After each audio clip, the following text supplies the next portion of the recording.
Gracias por continuar con nosotros. Se les recuerda mantener el teléfono apagado para no interrumpir con la exposición de los siguientes ponentes. Seguimos con la séptima mesa de exposición denominada Etapa de Ejecución, integrada por la magistrada Elisa Macrina Álvarez Castro, quien se encuentra adscrita al 10º Tribunal Colegiado en materia penal del Primer Circuito en la Ciudad de México, y su tema es el sistema recursivo en la Ley Nacional de Ejecución Penal. Les cedo el uso de la voz. Gracias. Buena tarde a todos. ¿Qué tal? Bien, vamos a iniciar antes de entrar al tema con una pequeña introducción, donde antes de abordar el sistema recursivo, como ya lo comentó quien me hizo el favor de presentarme. Aquí, con motivo de la reforma constitucional de los artículos 18 y 21, se publicó en el Diario Oficial de la Federación el 18 de junio de 2008, que entró en vigor al día siguiente, así como la reforma que se publicó el 10 de junio de 2011 de los artículos 18 y primero constitucionales. En esta reforma se incorporó el tema o el modelo de reinserción social y la judicialización del régimen de penas, y este evento cobra especial relevancia porque representa que se ejerza un verdadero control judicial del sistema penitenciario. Esta reforma hace evidente la necesidad de reestructurar el sistema penitenciario del país y lo circunscribe únicamente a la facultad de administrar las prisiones para el Poder Ejecutivo y confiriendo al Poder Judicial la facultad de ejecutar lo juzgado. Este ordenamiento regula los derechos de la reclusión con motivos penales y a través de la creación de la figura de los jueces de ejecución de sentencia, a quienes se les asigna la tarea de garantizar los derechos. Una vez impuestas las penas que van a ser compurgadas, van a ser controladas por los jueces que se crearon, los jueces de ejecución. Esta reforma pues trae consigo un total cambio de paradigma, pues atendiendo a los tratados internacionales que suscribió nuestro país. Se busca que el Estado pues asuma propiamente una responsabilidad particular en algunos temas, a fin de que estas personas que se encuentran privadas de la libertad pues tengan las condiciones necesarias para desarrollar una vida digna y puedan contribuir a el goce efectivo de aquellos derechos que no se suspenden y se restringen por estar cumpliendo con una resolución judicial penal que sea privativa de libertad. Y es de esta forma que el Estado está obligado a velar por su respeto y garantía durante el tiempo que se encuentren directamente bajo su custodia. De esta forma, pues con dicha reforma al artículo 18 constitucional se introduce el modelo penitenciario de reinserción social. Debemos recordar que aquí esta ley entra en vigor, como lo voy a comentar un poquito más adelante, una vez que se da cumplimiento a la vacatio legis que se incorporó con motivo de que el constituyente en el artículo 3º transitorio como que empató la creación de otras 4 leyes, entre ellas la justicia integral para adolescentes, por ejemplo, la ley procesal, y de esta forma entraron en vigor todas, aunque debemos de recordar que el Poder Judicial local ya tenía incorporado un sistema oral y entonces ellos sí estaban ejerciendo la ejecución ya de penas, a diferencia del Poder Judicial Federal. Bien, pues en esta reforma se abandonan algunos términos de delincuente y reo por el de sentenciado. También se incluye un fenómeno al respeto de los derechos humanos como un medio integral para lograr esta reinserción. Recordemos que el maestro Borja Mapelli en España fue el primero que incorporó esta idea de reinserción, en donde se desarrolla un concepto totalmente neutro como una reinserción totalmente, en donde se deja de ver a la persona privada de la libertad como una persona enferma o que necesita terapias. Incluso, si ustedes recuerdan, antes estaba integrado el Comité Técnico Interdisciplinario, que estaba integrado por psicólogos, también por algunos criminólogos. Y bueno, esto se eliminó totalmente o se cambia totalmente esta idea con la entrada en vigor de esta ley. Por eso es que también fue incluido un objetivo adicional al lograr la reinserción por procurar que la persona no vuelva a delinquir. Fue adicionado el concepto de beneficios como parte de la lógica del sistema penitenciario.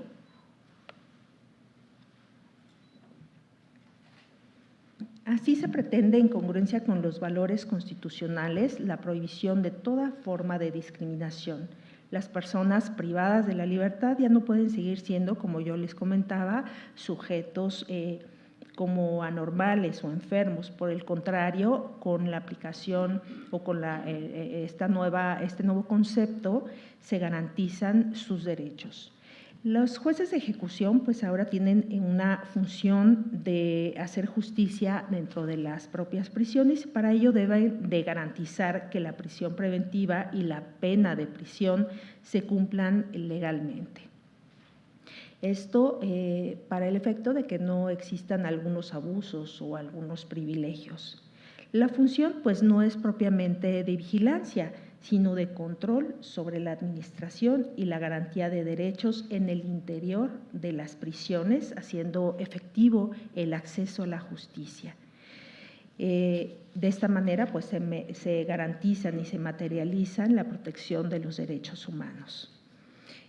Los jueces van a resolver o se van a resolver algunas controversias entre autoridades internas o inclusive entre aquellas y las personas visitantes a los propios centros de reclusión, autorizar traslados, ordenar la reubicación de las personas y determinar el pago de la reparación del daño por violación a los derechos humanos de las internas, que son, entre otras, las funciones de los jueces de ejecución. Así, la Ley Nacional de Ejecución pues constituye una parte fundamental para mejorar las condiciones de vida de todas las personas privadas de su libertad, el respeto a sus derechos humanos, la dignificación de estas personas dentro de los centros penitenciarios. Esta ley, como ya lo comentamos, fue publicada después de la vacatio el 16 de junio de 2016 y se encuentra articulada bajo los siguientes ejes. Primero, aumentar el número de operativos de supervisión en los centros, esto con la finalidad de garantizar la gobernabilidad y disminuir la sobrepoblación en los penales, mejorar la infraestructura penitenciaria, fortalecer la estructura tecnológica de los centros, consolidar la capacitación y profesionalización del personal penitenciario. También se estandarizan los procesos y los procedimientos del sistema penitenciario nacional. Ya no cada estado o cada va a tener su propia legislación en materia de ejecución de sanciones, sino ahora se hace esta unificación a nivel nacional y se desarrolla un sistema integral de reinserción social. Así, pues estos objetivos de la Ley Nacional de Ejecución Penal son establecer las normas que deben observarse durante el internamiento de la prisión preventiva, en la ejecución de penas y en las medidas de seguridad impuestas como consecuencia también de una resolución judicial, establecer los procedimientos para resolver las controversias que vayan surgiendo con motivo de esta propia ejecución y regulan los medios para lograr esta ya multicitada reinserción social. Establecido lo anterior, pues como antecedente hablaremos del procedimiento de ejecución. Como antes ya les comenté, los jueces de ejecución pues resuelven estas propias controversias entre autoridades internos, inclusive entre aquellas y las personas que van a los centros. También autorizan los traslados, ordenan la reubicación de las personas y determinan el pago de la reparación del daño por violaciones a los derechos humanos.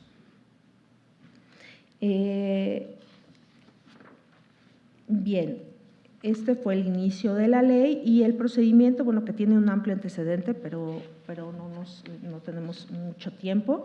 Pero el procedimiento de ejecución, que vamos a entrar de lleno, se da de trámite, el juez de ejecución da trámite a estos procedimientos que corresponden a la ejecución de sentencia para dar cumplimiento a las determinaciones del juez de control o el tribunal de enjuiciamiento en los términos que establece la propia Ley Nacional de Ejecución, el Código Nacional de Procedimientos Penales y las demás leyes aplicables. ¿Por qué? Porque la Ley Nacional de Ejecución todavía tiene algunas lagunas en algunos temas y por eso el artículo 8º de la propia ley permite la supletoriedad con el Código de Procedimientos, con el Código Nacional de Procedimientos Penales, la Ley de Mecanismos Alternativos de Solución de Controversias en materia penal y las leyes penales aplicables. ¿Por qué quedó de esta manera? Pues porque los senadores pues tuvieron suficiente tiempo para establecer algunos mecanismos, pero después, cuando ya vino la publicación de la ley, solamente aplicaron ordenaron o permitieron la supletoriedad de estas leyes conforme al 8º, como les comentaba. Respecto a esta supletoriedad, hay que ser cuidadosos en lo que se elige de los códigos de procedimientos que podemos suplir en ausencia de estas cuestiones. En primer lugar, tenemos un criterio de la segunda sala de la Suprema Corte de Justicia de la Nación con registro digital 20.03.161, en donde viene de materia común y esta jurisprudencia nos habla los requisitos para que pueda operar la supletoriedad de las leyes. Bien, pues aquí nos da algunos de los requisitos y el primero pues es que está permitida por la ley, ¿no? Y está permitida por la ley porque ya lo vimos, está contenida en el artículo 8º de la Ley Nacional de Ejecución Penal. También que exista alguna omisión o caso no previsto en la Ley Nacional de Ejecución. Bueno, yo lo refiero a la Ley Nacional de Ejecución, pero la tesis da estos requisitos que además son requisitos acumulativos. También que esa omisión o vacío legislativo haga necesaria la aplicación supletoria de las normas para solucionar la controversia o el problema jurídico planteado sin que sea válido atender a cuestiones jurídicas que el legislador no tuvo la intención de establecer para esta suplencia. Y finalmente, las normas aplicables supletoriamente no contraríen el ordenamiento a suplir. Entonces, tiene que haber una congruencia entre lo que vamos a aplicar como supletoriedad en el Código Nacional o en las leyes penales aplicables, que es pues, la ley penal, etcétera, así como estos ley de mecanismos alternativos de solución de controversias en materia penal. Bien, hay algunos otros criterios, pero bueno, yo antes de eso quisiera hacer una diferencia entre lo que la autoridad resuelve. En el caso del procedimiento administrativo, lo resuelve el director del centro de reclusión y en el caso del procedimiento judicial, El procedimiento judicial, pues el juez de ejecución.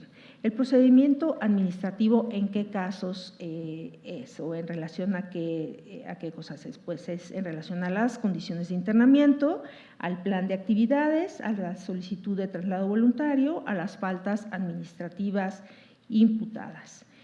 Y el procedimiento pues es presentar propiamente el escrito ante la dirección o centro penitenciario. En el caso de que la autoridad considere que la solicitud no es clara, pues va a tener 3 días para esta aclaración del escrito. A partir de la notificación del acuerdo inicial de las partes, la autoridad va a tener un plazo de 5 días para resolverla y la autoridad penitenciaria va a tener un plazo de 1 día para notificar esta resolución que emita con motivo de la solicitud. Se puede interponer un recurso ante el juez de ejecución en caso de no estar conforme con la resolución de la autoridad penitenciaria o la autoridad penitenciaria no haya resuelto dentro del término que está establecido, que son los 5 días que ya comentamos.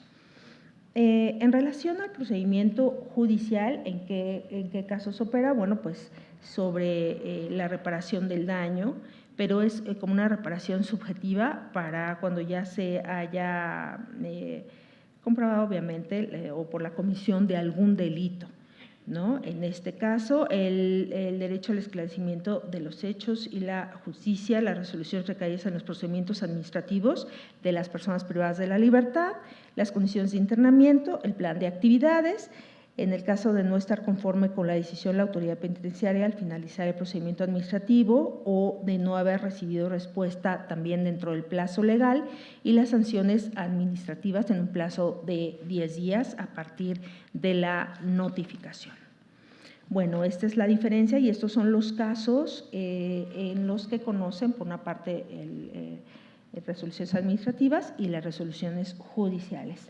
Tratándose de peticiones formuladas por distinta persona de la que está privada de la libertad, porque recordemos que aquí también tenemos que acudir para el caso de que quién puede impugnar las resoluciones. Ahí tenemos que atender a lo que dispone el artículo 458 del Código Nacional de Procedimientos Penales, en donde nos explica cuáles son las partes que pueden impugnar. Ahí el 470 también me gustaría mencionarlo, de la fracción tercera del Código también Nacional de Procedimientos Penales, es con un recurso se declara inadmisible o la persona que lo interpone no está totalmente legitimada. Aquí, ¿quiénes son las partes que pueden estar legitimadas para interponer estos medios de impugnación? Ahorita lo voy a tocar un poquito más adelante, pero la notificación va a poder, atendiendo a los procedimientos que estamos subrayando, la notificación se realiza por los medios electrónicos, va a surgir el mismo día o va a surtir efectos el mismo día en el que por sistema se confirme que se haya recibido el archivo electrónico. Las notificaciones personales pueden hacerse precisamente por estos medios tecnológicos y las notificaciones personales van a surtir efectos al día siguiente que habían sido practicadas. Ahora bien, como mencionábamos, los jueces de ejecución van a conocer de las controversias, de las condiciones de internamiento. También, concretamente, tratándose de los casos urgentes, que de no atenderse de inmediato quedarán sin materia la petición administrativa. Conforme al artículo 117 de la Ley Nacional de Ejecución, ellos conocen de la impugnación de sanciones administrativas impuestas a las personas privadas de la libertad, que podrá hacerse valer en el acto de la notificación o dentro de los 10 días siguientes. En relación a las resoluciones del comité técnico, se impugnarán dentro de los 3 días siguientes a los de la notificación, y la revisión, bueno, pues será, como decíamos, ante el juez el juez de ejecución. Bien, También los traslados, también los derechos de las personas de los traslados, de las personas que están privadas de la libertad. Esta acción podrá ejercerse al momento de la notificación del traslado o dentro de los días siguientes a la misma, o incluso cuando la persona privada de la libertad no haya sido notificada previamente. Ahora, los traslados por razones urgentes relacionados con la integridad física o la salud de la persona privada de la libertad, o bien por cuestiones de seguridad en centro, no requieren autorización previa del juez de ejecución, sin perjuicio de que dicha determinación pueda ser recurrida o, en su caso, confirmada o revocada. Aquí cabe apuntar que que conforme al artículo 116 de la Ley Nacional de Ejecución, ya antes habíamos tocado de los visitantes o de las personas que ingresan. ¿Quiénes son estas personas que ingresan? Creo que no lo aclaré de entrada. Fueron los defensores públicos, los defensores de los tribunales de amparo, y también hay observadores por parte de las organizaciones de la sociedad civil. Aquí en el procedimiento jurisdiccional se da inicio a la formulación de la controversia de manera escrita, en donde se tiene que poner en el escrito el nombre del promovente, datos de localización, el relato de la inconformidad, los medios de prueba, la solicitud de suspensión del acto en los casos que sean urgentes y la firma o huella digital. El juez de ejecución, de acuerdo con la naturaleza de la pretensión de oficio o petición de parte, ordena la suspensión del acto si es que lo considera pertinente, así como el desahogo de las pruebas que estime conducentes para resolver el conflicto.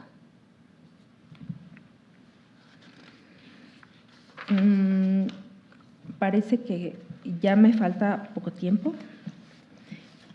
La verdad es que traigo muchísima información, trato de recortar, pero bueno, en torno a los recursos, estos son los procedimientos, y bueno, los procedimientos los voy a sintetizar. Como decíamos, en el procedimiento judicial pues, se presenta el escrito, el juez, si considera que esta resolución o que esta petición es confusa, va a dar en un plazo de 3 días, lo puede aclarar.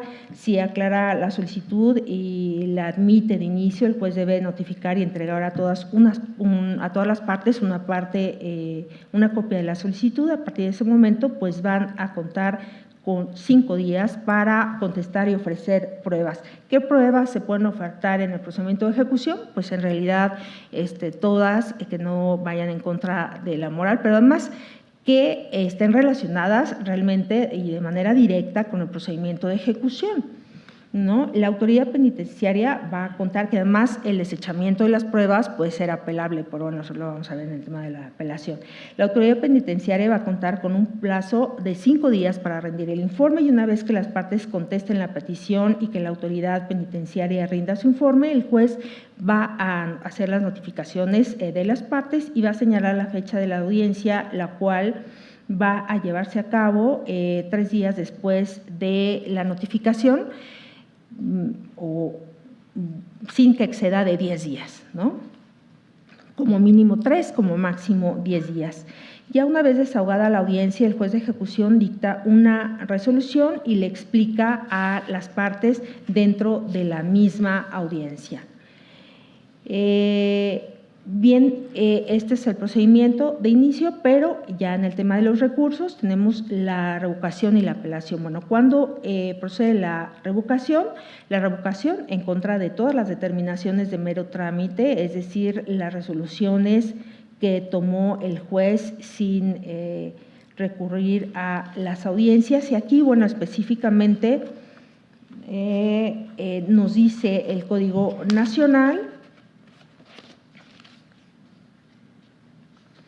que las partes podrán impugnar las decisiones que pudieran causarle agravio siempre que no hayan contribuido a que éste se provoque. Los recursos deben de sustentarse en la afectación en relación al acto que se impugna, así como los motivos que originaron este agravio. Se tiene por perdido el derecho a recurrir a una resolución cuando se ha consentido expresamente la resolución contra la cual procediere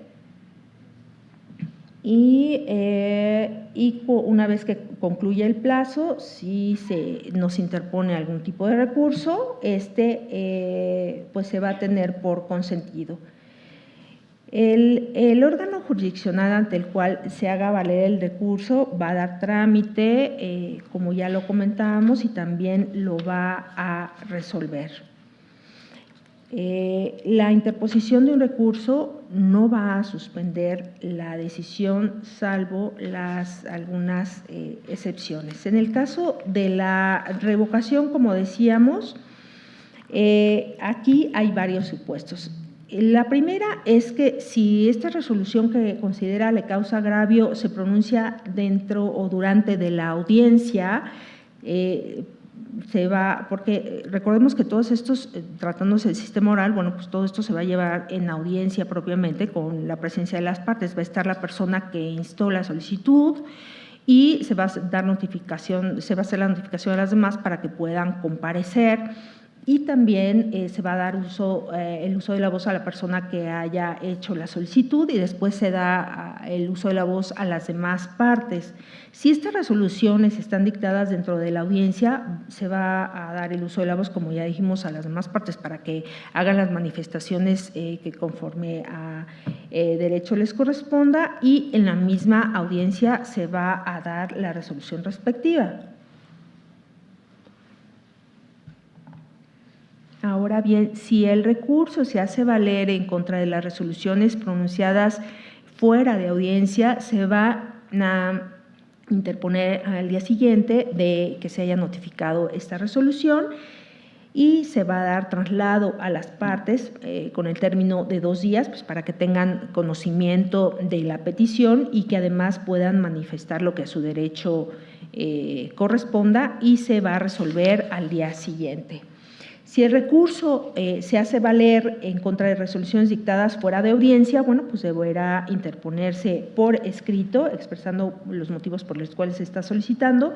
El órgano jurisdiccional se va a pronunciar de plano, pero podrá oír previamente a las partes dentro del plazo de 2 días de interpuesto el recurso, si se trata de un asunto cuya complejidad lo amerite. En el tema del recurso de apelación, bueno, pues se va a interponer dentro de los 3 días siguientes a la notificación o el auto o resolución que se vaya a impugnar, y tiene por objeto que el tribunal, como en los recursos de apelación regulares, revise la legalidad de la resolución que se está impugnando a fin de que ésta sea confirmada, modificada o revocada. El recurso de apelación va a proceder en contra del desechamiento de la solicitud, la modificación o la extinción de penas, la sustitución de penas y también de medidas de seguridad, la reparación del daño, la ejecución de sanciones disciplinarias, los traslados, la afectación de los derechos de personas privadas de la libertad, visitantes, defensores, y también que sean los derechos de los visitantes, defensores y organizaciones observadoras, y las demás que prevea la Ley Nacional de Ejecución, como yo les decía, el desechamiento de los medios de prueba conforme al artículo 126 del Código Nacional. Como decíamos, este recurso tampoco interrumpe la tramitación, no puede suspenderse. Ahora bien, una vez que se interpone este recurso, el juez de ejecución va a correr traslado a las partes para que en el plazo de 3 días manifiesten lo que a su derecho convenga y en su caso pues ejerciten su derecho de adhesión. Una vez que se realiza el traslado a las partes con la solicitud, la unidad de gestión va a remitir dentro de las 24 horas siguientes las actuaciones al tribunal de alzada que corresponda. Y en el auto que se tenga por recibidas las actuaciones enviadas por el juez de ejecución, se va a determinar si el recurso fue interpuesto en tiempo y si la persona tiene derecho a recurrir y si el auto impugnado también es apelable. Si fuese necesario el desahogo de alguna audiencia, el tribunal de alzada, en el auto que tuvo por recibidas las actuaciones, señalará el día y la hora de la celebración de la misma dentro de los 5 días siguientes, y en este caso el tribunal de alzada va a resolver el recurso de apelación dentro de los 3 días a la celebración de la propia audiencia. En el caso de no darse el supuesto a que se refiere lo que ya comentamos, que se tenga o se ve la necesidad de desahogarse una audiencia, el tribunal de alzada va a resolver el recurso de apelación dentro de los 3 días siguientes a la notificación del auto que tuvo por recibidas las actuaciones.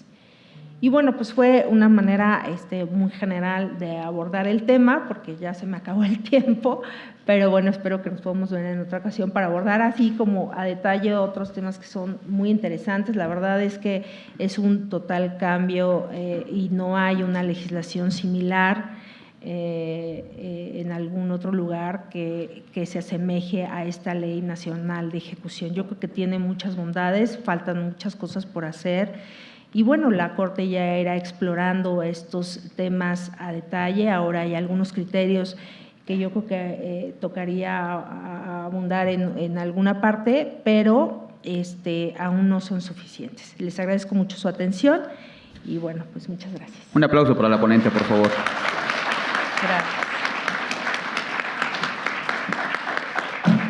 Siguiendo con el tema de la exposición, le cedemos el uso de la voz a la maestra María del Carmen Sánchez Cisneros, quien está adscrita al Juzgado Cuarto de Distrito de Amparo en materia penal en la Ciudad de México, con su tema Los beneficios preliberacionales antes y después de la Ley Nacional de Ejecución Penal. Gracias. Muy buenas tardes a todas y a todos. Agradecida a los coordinadores del evento por la invitación y bueno, pues qué más que compartir esta mesa con la magistrada. Gracias. Bien, los beneficios preliberacionales, vamos a tener que hablar, vamos a dividir la etapa de ejecución en 3 momentos. La siguiente, por favor. Antes del 2008, en este periodo, generalmente los jueces en materia penal dictaban las sentencias y causaban ejecutoria y hasta ahí se terminaba lo que era exactamente el proceso penal. De acuerdo con el Código Federal de Procedimientos Penales, en su artículo 1, fracción quinta, disponía que como procedimientos el de ejecución, comprendidos desde el momento que causaba ejecutoria la sentencia hasta la extinción de las sanciones aplicadas. Los artículos 5 y 529 dotaban al Poder Ejecutivo, a través de autoridades penitenciarias, ejecutar las penas y medidas de seguridad decretadas en las sentencias hasta su extinción y al Ministerio Público cuidar ese cumplimiento. Durante esta etapa, lo que era la etapa de ejecución, realmente la autoridad penitenciaria, que era de naturaleza administrativa, era quien debía de supervisar estas penas, es decir, la sentencia penal quedaba a cargo de autoridades administrativas para ser ejecutadas. Tan es así que eventualmente algún recurso, que generalmente era el juicio de amparo indirecto, era un juez de distrito en materia administrativa quien veía las resoluciones del comité técnico, que ya la magistrada nos habló sobre él. Como estamos viendo, antes del 2008, la ejecución penal netamente era administrativa. Por eso se habla de que las autoridades penitenciarias tenían todo el poder absoluto sobre las personas privadas de su libertad. Ellas decidían cómo, cuándo y cómo el sujeto cumplía sus penas.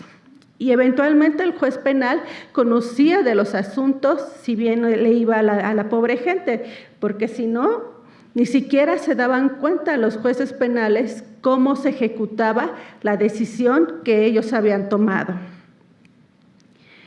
Aquí, en diversas legislaciones estatales, como a nivel federal, se preveían ya los beneficios preliberacionales.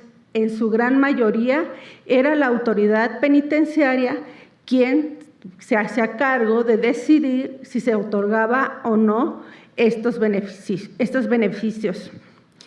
Generalmente era la remisión de la pena, libertad preparatoria, libertad condicional, libertad bajo protesta, libertad bajo palabra, libertad anticipada, libertad preliberacional. La denominación era de acuerdo a las legislaciones estatales, pero en general se solicitaban casi los mismos requisitos: reparación del daño, que se viera la posibilidad de que estuviera readaptado, porque todavía en esta época hablábamos de readaptación social. Entonces, generalmente los requisitos era ver que había indicios de esta readaptación en las personas. Siguiente, por favor. Así llegamos entre 2008 y 2016. Es a partir de la reforma del 18 de junio de 2008 en que comienza la implementación del sistema acusatorio penal. No solamente en el proceso penal va a incidir esta modificación, sino también en la etapa de ejecución.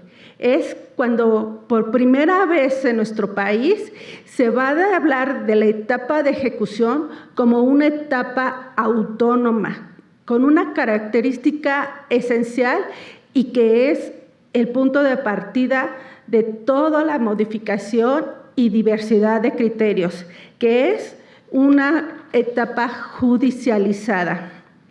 Con este cambio se consideró que se generaría un procedimiento expedito, eficaz y eficiente, pues al tener una sola legislación facilitaría la unificación de criterios.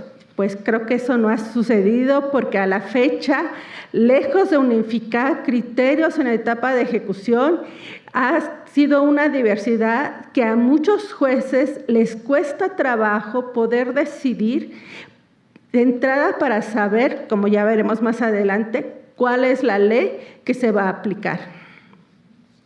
De manera tal que si la etapa de ejecución debía ser judicializada, entonces era necesario contar con jueces, el ahora llamado juez de ejecución, que en palabras del doctor Sergio Ramírez es un juez constitucional por engrandecer.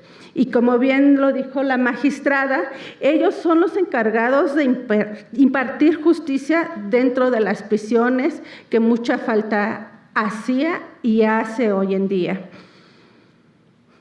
Ante la falta de la legislación nacional, las diversas entidades y la Federación iniciaron los primeros avances en este cambio jurídico, procesal y jurisdiccional.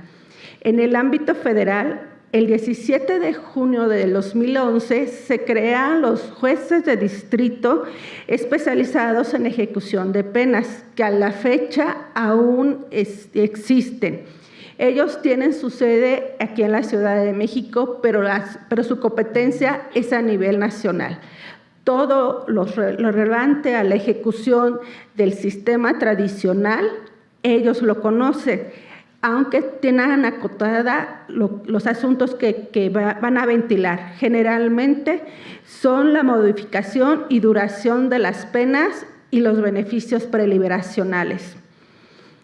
En cuanto a la Ciudad de México, en la misma fecha se emite la Ley de Ejecución de Sanciones Penales y Reinserción Social para el Distrito Federal, en la que se diseña un procedimiento oral para dirimir las controversias suscitadas durante la ejecución de sentencias, como es la deliberación de los beneficios.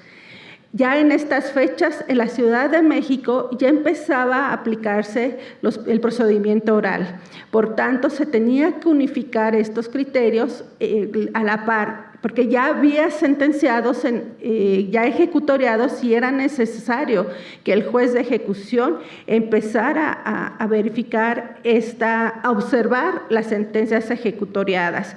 Y es aquí donde empiezan a distinguirse los sentenciados del sistema tradicional y el sistema acusatorio. Y es la primera distinción que nos cuesta trabajo entender. ¿Por qué a un sentenciado le voy a aplicar unos beneficios y a los otros no? En esta ley se prevén como beneficios, reclusión domiciliaria, tratamiento preliberacional, libertad preparatoria y la remisión parcial de la pena. Y este último creo que es un beneficio que se resiste a quedar olvidado. Así llegamos al 16 de junio del 2016. La siguiente, por favor. Cuando se publica la Ley Nacional de Ejecución de Penas. Aquí es importante destacar que en su artículo 24 establece como competencia del juez de ejecución el único requisito para verificar cuál es la competencia es el lugar donde está privado el sujeto. Donde está privado va a determinar qué juez va a conocer. Evidentemente no habla de una división de materia federal o materia local. Aquí, en algunos criterios, se ha establecido que de acuerdo a la solicitud de la persona privada de su libertad, va a conocer el juez. Es decir, si solicita o propone alguna controversia, alguna incidencia en la causa por la cual fue sentenciado por un delito del fuero común, va a ser el juez de ejecución del fuero común del lugar donde se encuentra interno quien va a conocer de estas controversias, y del mismo modo en materia federal. Esta legislación solamente contempla dos requisitos, que es libertad condicionada y la libertad anticipada. Estos beneficios están diseñados conforme al modelo ya de la reinserción social y conforme a los ejes rectores que están contemplados en el artículo 18 constitucional, que son trabajo, capacitación para el trabajo, educación, salud y deporte. Es a partir de esta vigencia de la ley nacional que se hace patente la división aún más de los sentenciados del sistema tradicional y del sistema acusatorio. Esta ley vamos a tomar especial atención a dos artículos transitorios, el tercero y el cuarto. La siguiente, por favor. El artículo tercero transitorio establece la abrogación de leyes, específicamente la ley que establece las normas mínimas sobre redactación social y sentenciados y las que regulen la ejecución de sanciones penales en las entidades federativas. Y su segundo párrafo establece que los procedimientos que ya se iniciaron antes de la vigencia de esta ley van a continuar con la legislación con la cual se iniciaron. Siguiente, por favor.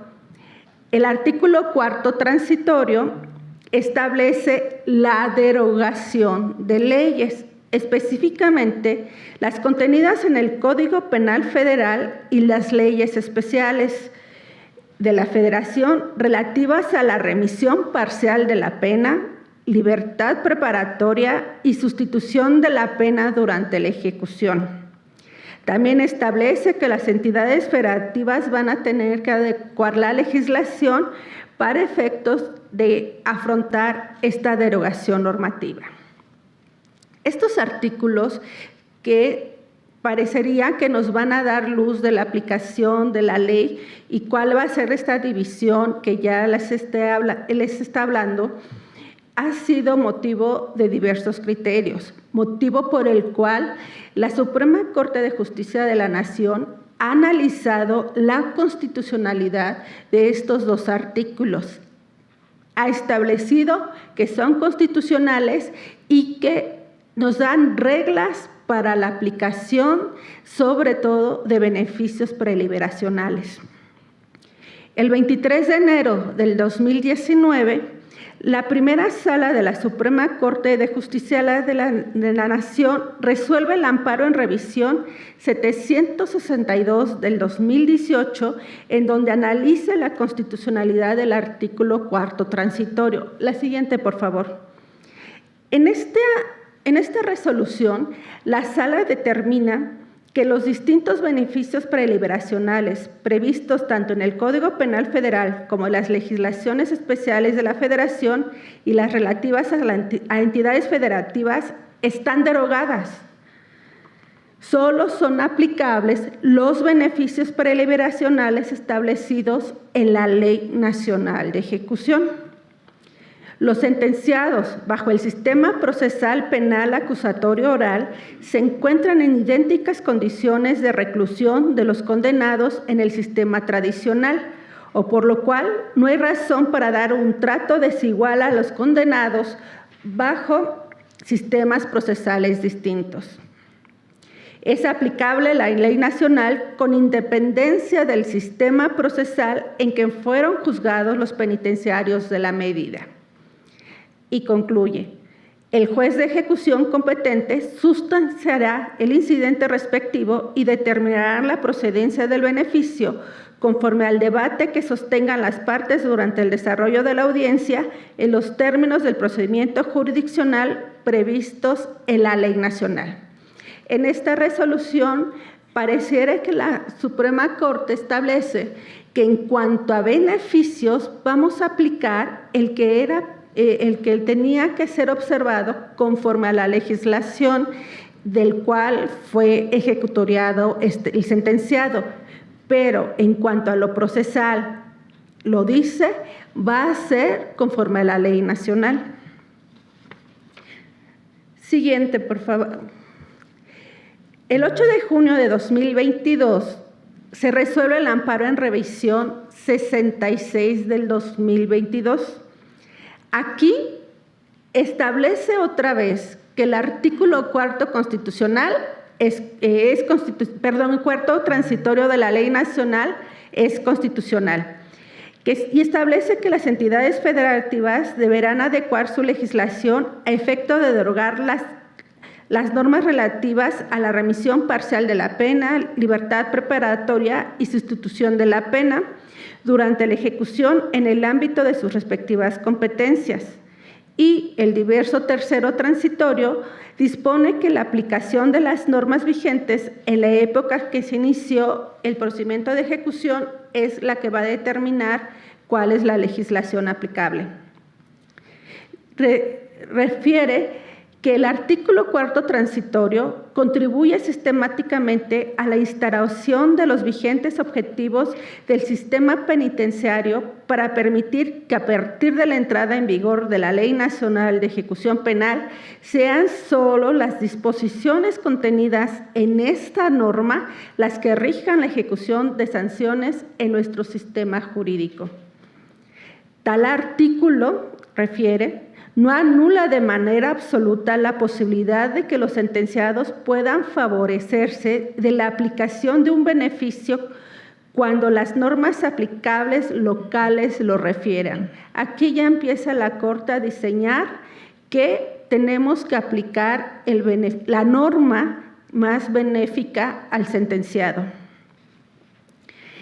Y lo refiere, se trata de aplicar la norma más benéfica.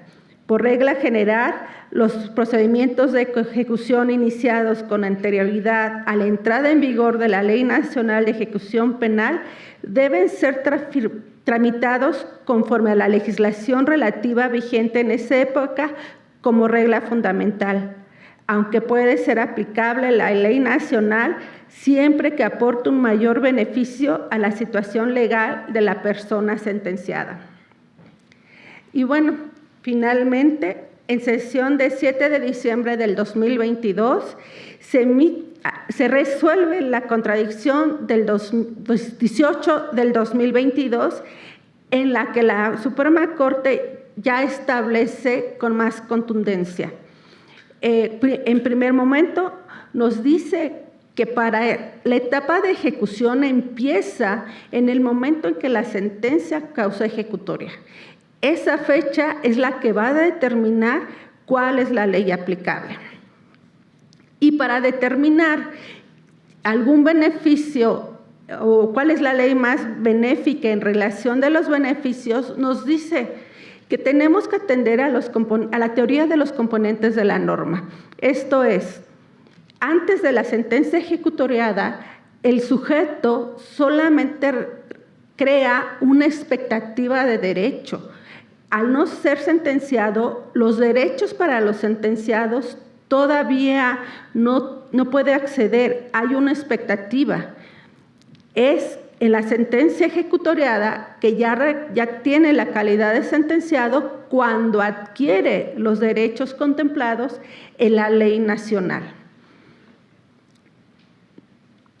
Así, establece que la ley de ejecución de sanciones, conforme a la cual se debe apreciar el régimen de beneficios preliberacionales, es la vigente al momento del dictado de la sentencia de condena que causa ejecutoria, pues es en ese momento que al adquirirse certeza sobre la responsabilidad penal de la persona imputada, se derrota la presunción de inocencia que lo acompañó en todas las etapas procedimentales previas, y ello hace jurídicamente viable la imposición de penas que eventualmente podrá ser objeto de tales beneficios, para el caso de que se reúnan los correspondientes requisitos legales. Las leyes en materia de beneficios preliberacionales no cobran vigencia en favor de los procesados, sino es a partir del momento en que se dicte en su contra una sentencia ejecutoriada. Y así establece esta jurisprudencia 26 del 2023, que, bueno, aquí tenemos el rubro beneficios preliberacionales. La legislación en materia de ejecución de sanciones aplicable para su estudio es la vigente al momento en que se dicta sentencia ejecutoriada de condena. Y bueno, parecería que deja fuera lo de la ley procesal. Sin embargo, en la misma resolución de la contradicción de tesis, la Sala precisa que esta ya quedó establecida en diversos antecedentes. ¿Y cuáles menciona? Menciona el amparo en revisión 762 del 2018, que ya lo mencioné, en donde establece en sí que los beneficios son de carácter sustantivo y por tanto pueden ser aplicables de acuerdo al mayor beneficio que le signifique al sentenciado. La contradicción de tesis 567 de 2019, aquí se determinó qué tenemos que entender por las condiciones de internamiento. Aquí la Corte refirió que no impacta en la pena, en la modificación o sustitución de la pena. Por tanto, es un acto procesal y debe atenderse la Ley Nacional de Ejecución Penal, porque esta es una norma procesal y no se puede aplicar retroactivamente. Y refiere, a diferencia de los beneficios preliberacionales, que sí corresponde a normas sustantivas, y ahí sí se puede hacer un análisis a través del principio pro persona. Y la contradicción de tesis 64 del 2021, en donde establece la competencia que ya mencionamos, analiza el artículo 24 de la Ley Nacional, en donde fija la competencia y establece que la normatividad relacionada con el otorgamiento de beneficios preliberacionales tiene más bien un carácter sustantivo y son consecuencia natural de la pena impuesta por el juzgado respectivo y, en consecuencia, Tanto el juez competente como la normatividad aplicable debe guardar coherencia con el sistema normativo primigenio que da lugar a la imposición de la sanción. Y bueno, ya con este criterio, pues no sé ustedes, pero lejos de establecer con contundencia cuál es la ley que vamos a aplicar, nos crea más confusión, como ahorita vamos a ver, porque para los sentenciados crean un bufet jurídico. ¿Por qué?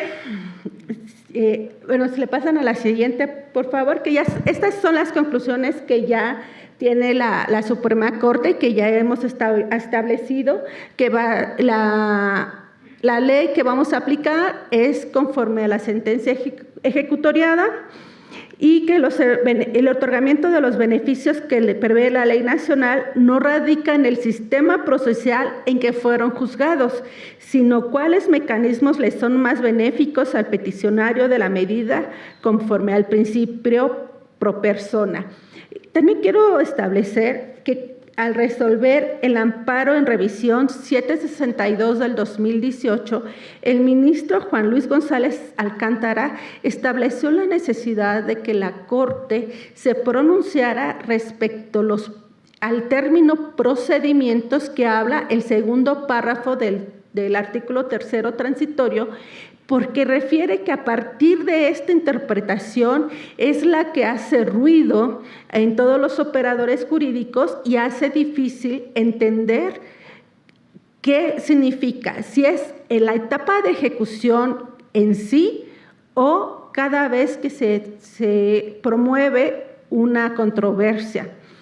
Que bueno, al respecto ya hay un colegiado del primer circuito y el entonces pleno de materia penal del primer circuito que determinaron en tesis que los procedimientos son aquellos que van surgiendo durante la etapa de ejecución. Esto es, las controversias que se van generando son los procedimientos en sí a los que se refiere el tercer artículo transitorio. Pero bueno, el ministro Alcántara sí destacó la necesidad que sea la primera sala o en su caso el pleno quien se pronuncie al respecto. Y bueno, siguiente por favor.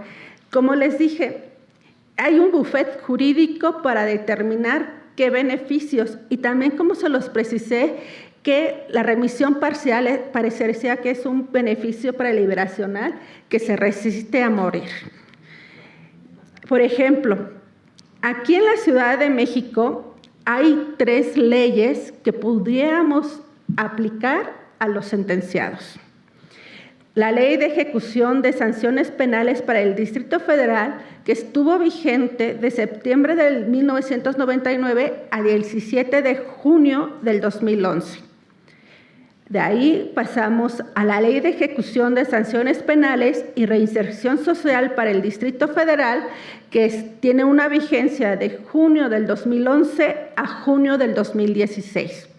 Y llegamos a la Ley Nacional de Ejecución Penal, que tiene una vigencia de junio del 2016 a la fecha. Bueno, siguiente, por favor. Si tomamos en cuenta la remisión parcial de la pena, aquí hay 4 momentos en que es diferente respecto de los requisitos que en su momento se requirieron para su otorgamiento. Durante 1999 al 6 de noviembre del 2002 hay una restricción que es conforme a los delitos que están contemplados o estaban contemplados en el artículo 85 del Código Penal Federal para toda la República y en ese entonces en materia local para el Distrito Federal. Del 7 de noviembre del 2002 al 4 del 2004 ya cambia y establece que son los delitos que van a estar contemplados en el artículo 42 de la Ley de Ejecución de Sanciones Penales. Casi son similares los delitos que tienen restricción. A partir de junio del 2004 al 16 de junio del 2011, el artículo 50 que prevé la ley, el beneficio de remisión ya no establece prohibición alguna. Sin embargo, lo refiere el artículo 42. A partir del 17 de junio del 2011, definitivamente ya no hay restricción. Entonces, vamos a ver que de acuerdo a las fechas, de acuerdo al delito que tenga el sujeto, vamos a tener que verificar en qué momento causó la ejecutoria, ver qué ley estaba vigente y aplicarle ese beneficio.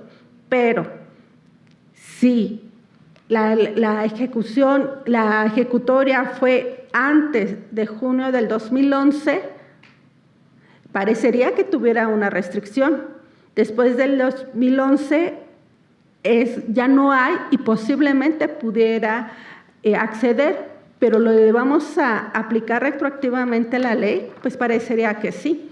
Parecería que conforme a lo que nos está explicando la Suprema Corte de Justicia, sí tenemos que atender cuál es la ley más benéfica al caso. Siguiente, por favor. La siguiente, por favor. Otra, es que son los delitos. La siguiente, por favor. Quiero plantearles este criterio. La aplicación retroactiva de la ley en beneficio de ejecución de la pena constituye un derecho humano que la persona sentenciada adquiere desde que en esta etapa entra en vigor una ley más benéfica que dé lugar a la traslación del tipo y adecuación de la pena impuesta, aun cuando posteriormente, al solicitarse esa adecuación, esté en vigor una diversa menos favorable. Esta tesis, que es emitida por un colegiado de esta ciudad, del primer circuito, si bien habla de la traslación del tipo durante la ejecución de la pena, me parece muy interesante. ¿Por qué? Porque este colegiado establece que durante la etapa de ejecución podemos aplicar la ley intermedia. ¿Qué significa? En el caso que fue analizado, solicitan la traslación del delito de secuestro, que estaba contemplado en su momento en el Código Penal Federal, con la emisión de la ley especial en materia de secuestro, cuando entra en vigor, contempla sanciones benéficas. Posteriormente viene una reforma y aumentan las penalidades.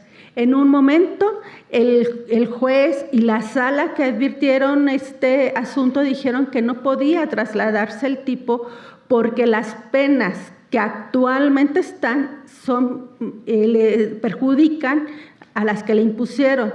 Sin embargo, el colegiado advierte que, atendiendo al principio de progresividad, en la etapa de ejecución puede aplicarse la ley intermedia. Esto es, la ley de secuestro que se emitió en un momento dado que durante su ejecución estuvo vigente. Este criterio me parece muy interesante y se los pongo sobre la mesa porque parecería que para los beneficios posiblemente también los pudiéramos aplicar. Ver que en algún momento durante la ejecución de la pena pudiera emerger una ley que ya no está vigente y que le otorga un beneficio más al sentenciado. Por eso le digo que realmente se abre un buffet jurídico para ellos y, bueno, para nosotros analizar y buscar toda la legislación vigente que ha estado desde que causó ejecutoria hasta el día de hoy. Pero todo converge conforme al artículo 1 constitucional, como pudieron ver. Principio por persona y principio de progresividad. Bueno, pues creo que ya se me acabó mi tiempo también. Bueno, muchísimas gracias por su atención. Fuerte aplauso, por favor. Y ahora, para continuar con la entrega de reconocimientos a nuestras excelentes ponentes, invito a que suba al mismo al doctor Faustino David Aboites de la Cruz, quien es presidente de la Barra de Peritos y Abogados en Ciencias Forenses. Un aplauso, por favor.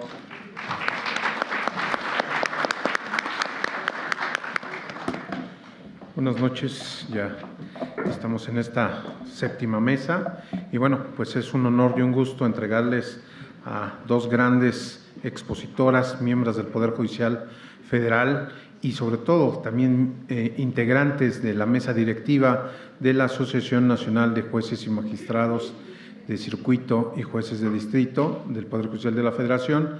Integran esta asociación con la cual estamos organizando este evento. Es un honor entregarles, después de su extraordinaria disertación, sus constancias de participación. Maestra María del Carmen Sánchez Cisneros y la magistrada Elisa Macrina Álvarez Castro. Muchísimas gracias por su participación.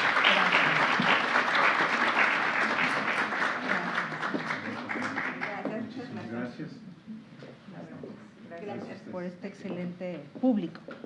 Sí, gracias a todos.